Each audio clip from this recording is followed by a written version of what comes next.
বেকার ছেলে তার মাকে বলছে, শুধু ডাল দিয়ে ভাত খেতে ইচ্ছা করছে না, একটা ডিম ভেজে দাও না মা।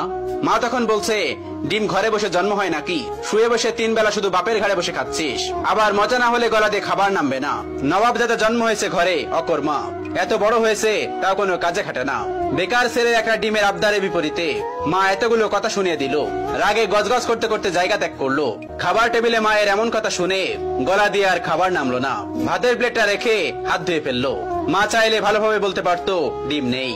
আর সে বেকার বলে মুখের উপর উঠতে বসতে খাবারের খোঁটাও শুনতে হচ্ছে। নিজেকে আজকাল একটা বোঝা মনে হচ্ছে। ভারী একটা দীর্ঘশ্বাস ছেড়ে রাতে না খেয়ে ঘুমিয়ে পড়লো ছেলেটা। রাত পেরিয়ে সকাল হলো, কেউ একটিবারের জন্য তাকে খেতে ডাকেনি।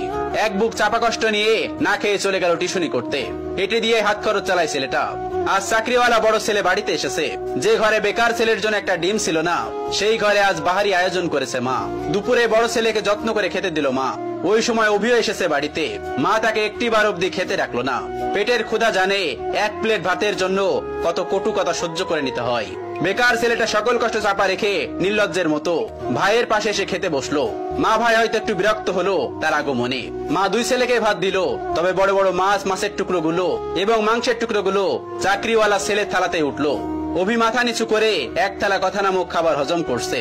আর সেই ফাঁকে মা বড় ছেলের ভাতের নিচে বড় সড়ো কয়েকটা চিংড়ি গুজে দিল, যা চোখ এড়ালো না বেকার ছেলেটির। কে বলল বাবা মায়ের ভালোবাসা সব সন্তানের জন্য সমান হয়? এই যে মায়ের ভালোবাসায় কত ব্যবধান, এই কষ্টগুলো কাউকে বলা যায় না, আর সহ্যও করা যায় না।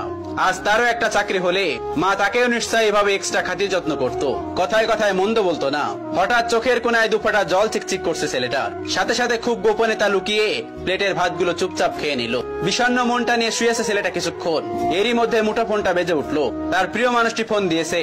তার প্রিয় মানুষটির ফোনের নামটা দেখে অভির মুখে হাসি ফুটে উঠলো। রিসিভ করার সাথে সাথে তার প্রিয় মানুষটি ব্যস্ত কণ্ঠে বলল, অভি, তোমার সাথে বিকাল 4টায় আমি দেখা করতে চাচ্ছি। আমি নদীর পাড়ে অপেক্ষা করছি তোমার জন্য। তুমি তাড়াতাড়ি চলে এসো, জরুরি কথা আছে।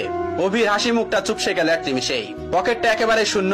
টিউশনির টাকা পেতে এখনো 10 দিনের মতো লাগবে। নিজের কাছে গাড়ি ভাড়াটাও নেই। তবুও মৃত্যু হেসে তার প্রিয় মানুষটাকে বলল, ঠিক আছে, আমি আসছি। অভি সাথে সাথে রেডি হয়ে নিল। ভয়ে ভয়ে বাবার রুমে গিয়ে ভীতু কণ্ঠে বলল, আব্বা। বাবা তখন বললেন, হ কোন সাহেব, গায়ে বাতাস লাগাতে যাচ্ছেন বুঝি? বাবার ঠেস মারা কথা গায়ে মাখলো না অভি, বরং অনুনয় করে বলল, আমাকে 100 টাকা দিবেন আব্বা, খুব আর্জেন্ট দরকার। বাবা তখন বলল, টাকা তো আর গাছে ধরে না যে তোকে ছিঁড়ে ছিঁড়ে দিব। নিজে কামাই করতে পারিস না? মানুষের ছোট ছোট পোলাপানো কত টাকা কামাই, পুরো সংসার চালাই, আর এত বড় দামড়া হয়েও বাপের কাছে টাকা চাও? এই লজ্জা করে না তোর? তুই সারাদিন গায়ে বাতাস লাগায় বেড়াবি, আর প্রত্যেক দিন তোর আমি টাকা দিব? অনেক তো বসায় বসায় খাওয়াইছি, আর না। তুই আমার সোজা সাপটা কথা শোন, আমি তো এত পকেট